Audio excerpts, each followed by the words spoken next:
ಸ್ನೇಹಿತರೆ, ಜಯನಗರದಿಂದ ಮಂಜುನಾಥ್ ಅವರು ಕರೆ ಮಾಡಿದರು. ನಮ್ಮನೆ ಕಾಂಪೌಂಡ್ ಮುಂದೆ ಒಂದು ಹಾವು ಸೇರ್ಕೊಂಡಿದೆ ಅಂತ. ಇದು ಬಂದು ವಿಷಪೂರಿತ ಕೊಳಕಮಂಡಲ.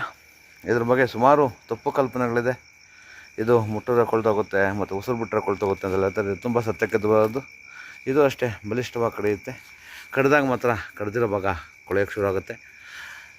ಸಾರ್ವಜನಿಕರು ಯಾವ ಕಡ್ದಾಗ ದಯವಿಟ್ಟು ಯಾರು ನಾಟಿಗೆ ಆಗಲಿ ಮಾಟ ಮಂತ್ರಕ್ಕೆ ಆಗಲ್ಲ ಹೋಗದೆ ನಮ್ಮ ಹತ್ತಿರದ ಸರ್ಕಾರಿ ಆಸ್ಪತ್ರೆಗೆ ಬಂದರೆ ಅಲ್ಲಿ ಉಚಿತವಾಗಿ ಆ್ಯಂಟಿಮ್ ಕೊಡುತ್ತೆ. ಜೀವಕ್ಕೇನು ಅಪಾಯ ಇಲ್ಲ ಮತ್ತು ಯಾವುದೇ ಕಾರಣಕ್ಕೂ ಕುಳಿಯೋದಿಲ್ಲ.